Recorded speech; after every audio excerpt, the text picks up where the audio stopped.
বিৰাট কোহলিৰ jersey number 18 কিয় আপুনি জানেনে? দুটা কাৰণত 18 নম্বৰ জাৰ্চি পিন্ধি খেলপথাৰত নামে বিৰাট কোহলি। এটা সময় 18 ডিচেম্বৰ 2006 আজিৰ দৰে নাছিল বিৰাট। তেতিয়া তেওঁৰ গাত নাছিল টিম ইণ্ডিয়াৰ জাৰ্চি। সেইদিনাই অৰ্থাৎ 18 ডিচেম্বৰত মৃত্যু হৈছিল বিৰাটৰ পিতৃ। পিতৃ আছিল তেওঁৰ ক্ৰিকেট জগতৰ প্ৰেৰণত উৎস। সন্তান দেশৰ বাবে দেশৰ হৈ ক্ৰিকেট খেলিব সেয়াই আছিল পিতৃৰ আশা। কিন্তু 18 ডিচেম্বৰ 2006 সেই আশা আৰু পূৰণ নহল।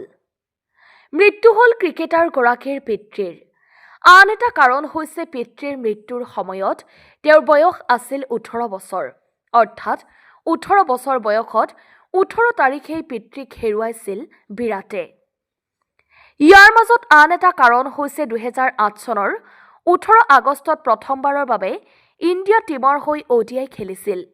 এইকেইটা কাৰণতেই 18 নম্বৰ জাৰ্চি পিন্ধে বিৰাট কোহলিয়ে। নিউজ ডেস্ক ৰিপৰ্ট, বাতৰি লাইভ 24।